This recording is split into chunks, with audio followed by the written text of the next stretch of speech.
नमस्कार दोस्तों। बहुत से लोग ये जानना चाहते हैं कि जो बीपीएससी के 1.5 लाख टीचर की बहाली होने वाली है, उनको सैलरी कितनी मिलेगी? देखिए, बीपीएससी से 3 तरह के टीचर की बहाली हो रही है।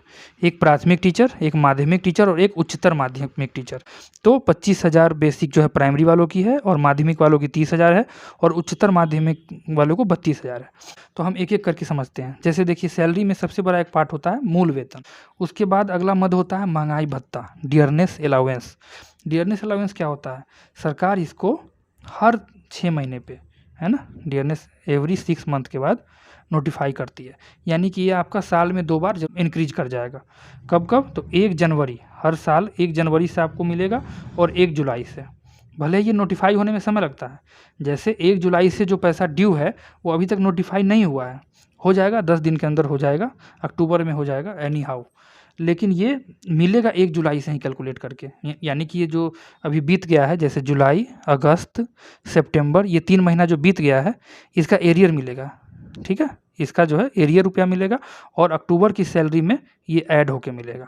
ठीक है? तो ये हमेशा का है। अगर जनवरी से जो पैसा ड्यू हो जाएगा अभी इस जनवरी से, 1 जनवरी 2024 से 1/1/24 से जब जो महँगाई भत्ता ड्यू होगा, ये मिलते-मिलते अप्रैल हो जाएगा। तो ये हमेशा की प्रक्रिया है, लेकिन ये मिल जाती है। उसी डेट से डेट ऑफ इफ़ेक्ट इसका 1/1/24 ही होगा। तो इसी क्रम में हमने मूल वेतन के बारे में समझा और महँगाई भत्ता हमने इस कैलकुलेशन में 46% लिया। अभी है वर्तमान में, अभी जैसे कुछ लोग ये भी बोलेंगे कि अभी तो 42% ही है, लेकिन हाँ, जब आप जॉइन करेंगे, 15 दिन में तो आप जॉइन कर नहीं लेंगे। लेकिन अगर अगले महीने भी आप बहुत सारा फास्ट है, अगर आप नवंबर में भी जॉइन करते हैं, तो आपको महँगाई भत्ता 46 मिलेगा। तो हमने भी 46 लिया है, ठीक है? अगर किसी को 42 में लेना है, तो इसका कैलकुलेशन 42 में कर ले। तो ये 46% के हिसाब से जो है ये कैलकुलेशन, प्राथमिक का 11,500, माध्यमिक का 13,800 और उच्चतर माध्यमिक का 14,720 रुपया हो रहा है। ठीक है? तो मूल वेतन, उसके बाद महँगाई भत्ता ये मिलेगा। ठीक है? उसके बाद तीसरा मद है सिटी यात्रा भत्ता। इसको टीपीए भी कभी बोलते हैं, ट्रांसपोर्ट अलाउंस। लेकिन स्टेट में, शायद बिहार में, इसको सीटीए बोला जाता है, सिटी ट्रैवलिंग अलाउंस। तो हमने इसको इसी का तरह ले लिया है। तो ये फिक्स होता है 2130, 2130, 2130। और इसमें थोड़ा-सा ये अलग-अलग मत है। कुछ लोगों का कथन है कि ये मिलता नहीं है, कुछ लोगों का है कि मिलता है।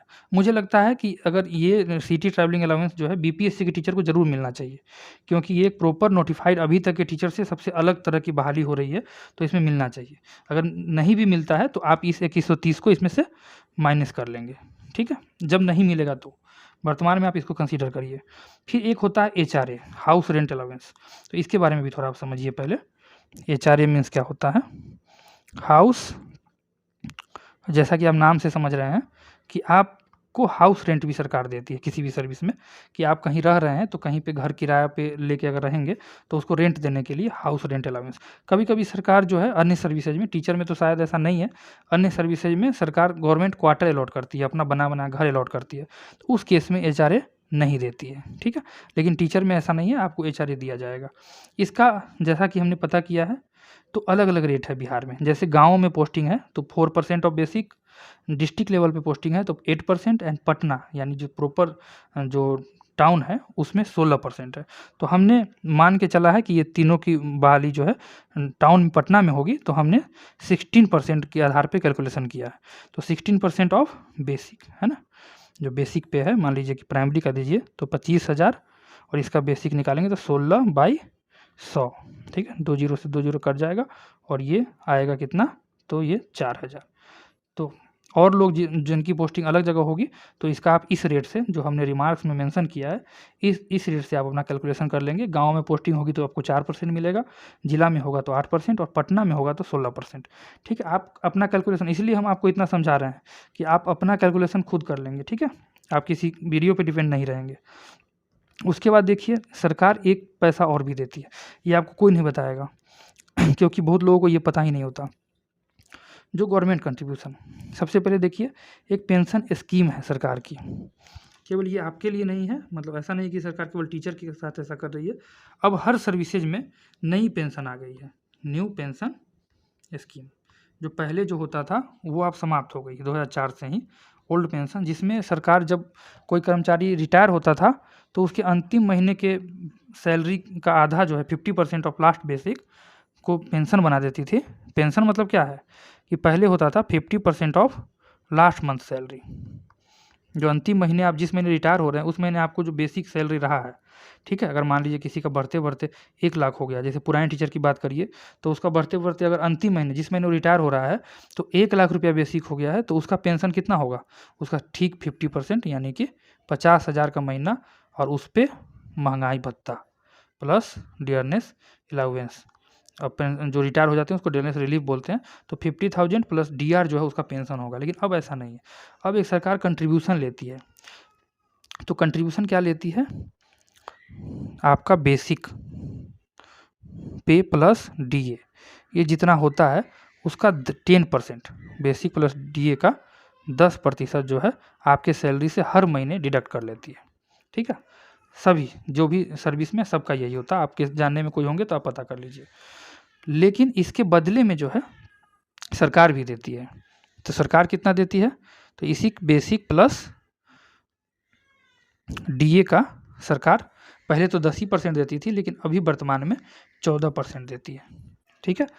तो यही सबको मिलता है, जितना बेसिक है उसके लिए। तो हमने उसी को लिया है यहाँ पे कि सरकारी अभिदान एनपीएस गवर्नमेंट कंट्रीब्यूशन सरकार जो है बेसिक प्लस डीए का 14% यहाँ दे रही है। तो देखिए मूल प्राइमरी टीचर का 5110 हो जाएगा, इनका 6132 हो जाएगा, 6541 हो जाएगा। और इसको देखने का दो नज़रिया है, आप ऐसे भी देख सकते हैं कि मिलता थोड़ी ना है, ये इसके लिए आपका अलग एक अकाउंट खुलता है जिसको बोलते हैं PRAN account, permanent retirement account number, है ना, परमानेंट रिटायरमेंट, है ना, अकाउंट नंबर। इसमें आपको जैसे महीने की जिस दिन सैलरी का डेट है, सैलरी का जो डेट होता है उस दिन आपको जो आपके अकाउंट में पैसा मिलेगा, और दूसरा पैसा जो है आपके प्रैन अकाउंट में मिलेगा। यही जो पेंशन वाला है, इसमें क्या क्या मिलेगा, जैसे देखिए अभी आप समझ जाएंगे। तो हमने उसको भी आपके ग्रॉस सैलरी में ऐड कर दिया है, गवर्नमेंट कंट्रीब्यूशन को आपकी ग्रॉस सैलरी में, क्योंकि ग्रॉस का वो तो पैसा आपका ही हो गया ना, तो उसको ग्रॉस में आप शामिल कर लेंगे। तो इस आधार पे आपका ग्रॉस, प्राइमरी वाले का ग्रॉस 47,740, माध्यमिक वाले का 56,862 और हायर सेकेंडरी वाले का 60,511, ये ग्रॉस सैलरी यानी कि टोटल पैसा जो आपका है यही माना जाएगा। आपको इनकम टैक्स की अगर कटौती होगी तो इसी ग्रॉस सैलरी पे की जाएगी, जिसमें से जो सरकार आपको दी है जो 5110 जो 14% वाला पैसा है, ये 14% वाला जो पैसा है ये, और ये 3650 जो है ये 10% वाला पैसा आपका। तो आपके सैलरी से 10% काट ली और सरकार 14% दे दी, ये दोनों मिलाकर सरकार जो है ये पैसा 8760 प्राइमरी, माध्यमिक 10,512 और हायर सेकेंडरी 11,213, इसको आपके प्रैन अकाउंट यानी कि पेंशन अकाउंट में जमा कर देगी हर महीने। और इसको काट के देखिए जो नेट पे हुआ आपका, नेट पे जो जैसे प्राइमरी के केस में 38,980 और माध्यमिक के केस में 46,350 और उच्चतर माध्यमिक केस में 49,298, तो ये जो है आपके अकाउंट में, आपके बैंक अकाउंट में दे देगी, ठीक है। तो उम्मीद करते हैं कि आप ये पूरा कैलकुलेशन जो है सैलरी का समझ गए होंगे। अब देखिए इसको और भी एक नज़रिए से ये भी देख सकते हैं, अगर आपको नेगेटिव देखना है तो आप ये जो गवर्नमेंट कंट्रीब्यूशन सरकार दे रही है, बहुत लोग ये भी बताएंगे उसको आप नहीं कंसीडर करेंगे, लेकिन मेरा मानने का नज़रिया अलग है। उसको भी जब सरकार वो पैसा आपको दे रही है तो आप उसको सैलरी का पार्ट मान सकते हैं, ठीक है। तो उम्मीद करते हैं कि आप हर एक मद को बेसिक के साथ साथ जितना भी अलाउंस का मद है हमने रिमार्क्स में भी लिखा है, ठीक है। तो ये सारा को आप समझ गए होंगे, है ना। इसमें अगर कोई डाउट आपको होता है तो आप हमें ज़रूर कमेंट करिए और हम उस पर बहुत जल्दी आपके कमेंट का रिप्लाई कर देंगे। अगर आपका अच्छा क्वेश्चन होगा जिस पे वीडियो डिजर्व होगा तो हम उस पर बहुत जल्दी वीडियो ला देंगे, ठीक है।